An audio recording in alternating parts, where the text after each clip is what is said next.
There's something strange about subscriptions that most people don't notice until they try to leave one. Signing up feels light, it's almost forgettable, and canceling feels heavier. It's not that it's dramatic or hostile, it's just heavier than it should. Now, most videos about this stop at the interface, the buttons, the screens, tactics, the dark patterns. But today I want to look past that. Not so much about whether it's fair or not even about how to fix it, but why this same feeling survives lawsuits and regulations and public outrage. Because when something keeps repeating after the rules change, it's usually not a design choice. It's a system doing exactly what it was built to do. Let me slow down and stay concrete. You're not usually angry when you cancel a subscription. You're often practical. Maybe you're cleaning up expenses. Maybe you stopped using the service. Maybe money just feels tighter than it used to. You log in expecting closure, and instead the experience stretches. You might be asked why you are leaving. You might be reminded of features you forgot existed. You might be shown a cheaper plan. You might be told you can pause instead. Individually, none of these are necessarily outrageous, but collectively, they change the nature of the action.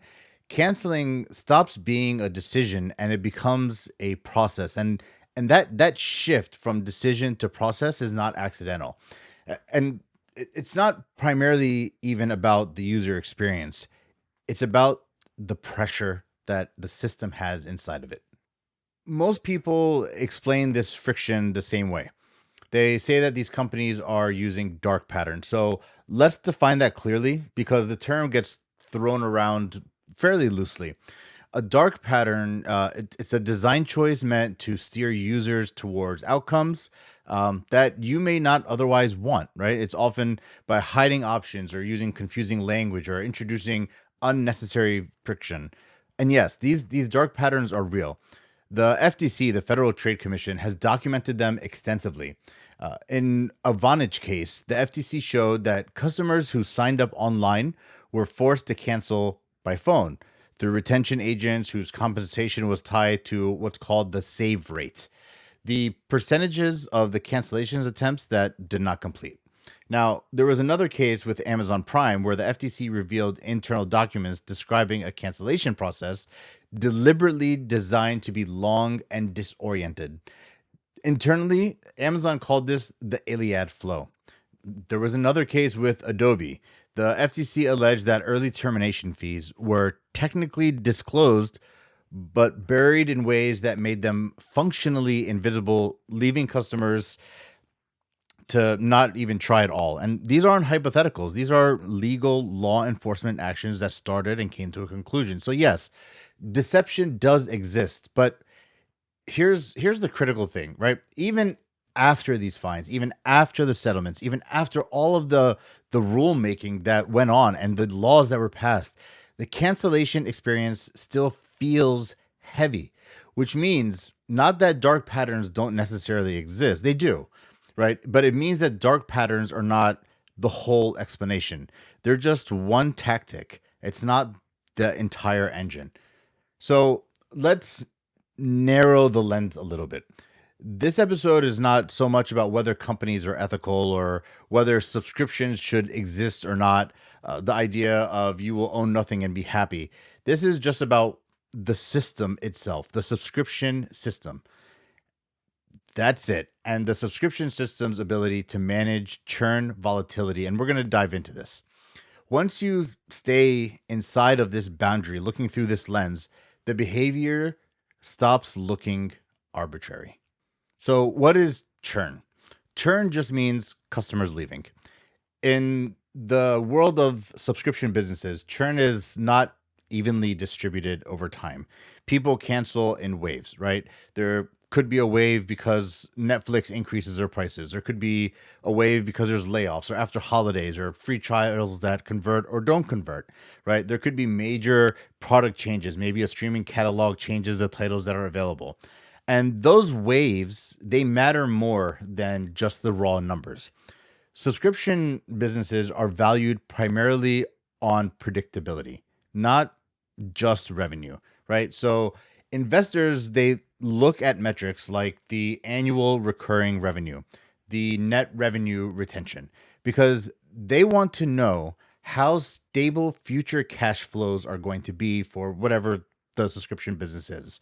Research from software as a service valuation firms, they consistently show that higher churn leads to lower revenue multiples.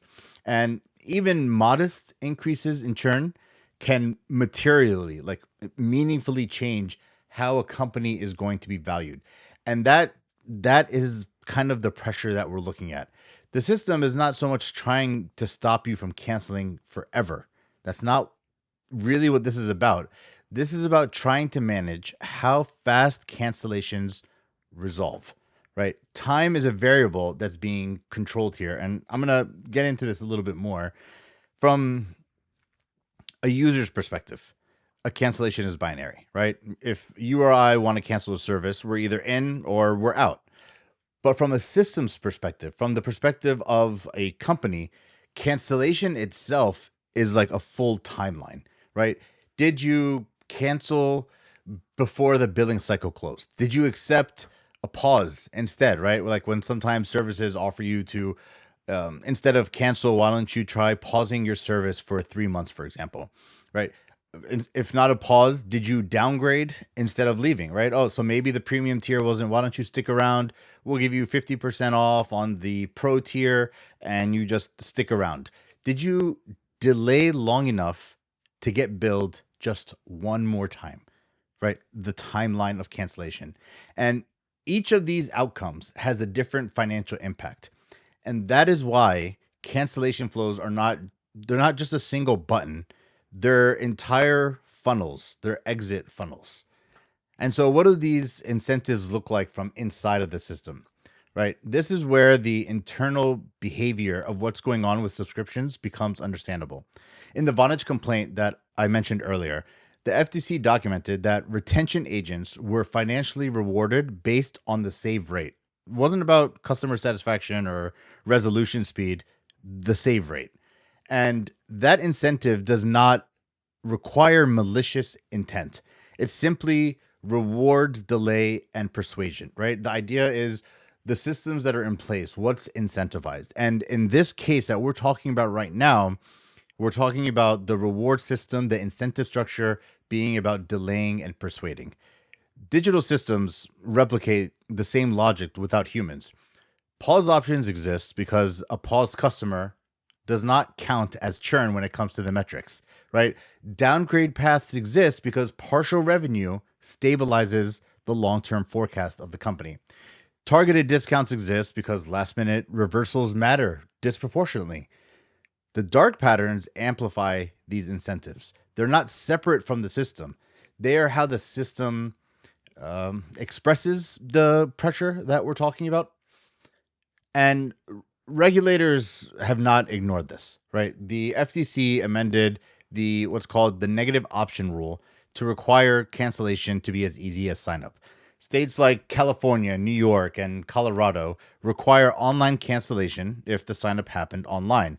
Australia's ACCC sued HelloFresh and YouFoods over misleading cancellation representations and timing cutoffs.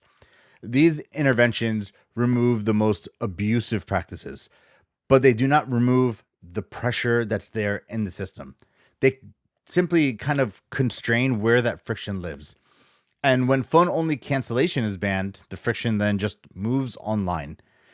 When hidden links are banned, the friction moves into timing windows. When undisclosed fees are banned, friction becomes procedural. Even the FTC's click to cancel rule itself was challenged and blocked on procedural grounds. Not because the problem itself disappeared, the system remained, so the behavior adapts.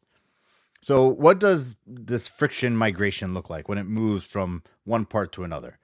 This is the part that I think most people miss. I know for sure I learned a lot in preparing for this episode. They expect cancellation to become simple once rules exist, right? Is that it's just a matter of rules. Instead, it becomes technically compliant and experientially heavy. A pause option that preserves pricing and delays churn, a downgrade that requires more thinking before exiting, a process window that extends the billing cycle by one more cycle, a confirmation email that arrives late or ambiguously. Each step of these is defensible in isolation, and together, though, they reshape behavior, and that's the friction migration. From a user's perspective, it feels is disrespectful the right word?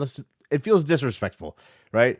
From the system side, to understand what's going on behind the scenes, it's almost like it feels necessary. It's not, but it can feel that way. And it's important to understand that because that's how we kind of understand the fault lines that exist in the subscription business model. That tension is not resolved by better intentions. It is produced by structure. No one has to wake up wanting to frustrate the customer. The incentives is really what does all the work here. So, inside of a subscription company, cancellation is not treated as a button click. It's treated as a risk event. It is the moment when future revenue becomes uncertain. And that's why it triggers all of these extra steps that we've talked about before. It's not because the company thinks you are confused. It's not because it wants to punish you. It's because unresolved cancellation creates volatility. And volatility is what subscription businesses are built to avoid. A customer who is angry but still paying is predictable. A customer who might leave at any moment is not. So the system doesn't so much try to change your mind in the abstract. It tries to slow down the moment where uncertainty becomes final. That is why the question appears. That is why timing matters. That's why pauses, downgrades, and processing windows exist. They're not persuasion tools first, they're stabilizers for the corporation. Once cancellation is framed this way, the behavior stops looking mysterious. And so most people experience subscription cancellation as a personal hassle, but it's not designed for the person that's canceling. It's designed for the spreadsheet that comes after that. That's why the experience feels heavier than signing up. That's why it feels procedural instead of decisive. That's why it looks similar across companies that otherwise have virtually nothing in common. You're not encountering bad design by accident. You're encountering a system that treats your exit as a financial disturbance and it manages it accordingly. And once you see cancellation that way, the experience becomes easier to read. Not better, just legible. And legibility and understanding the system is the point of this channel.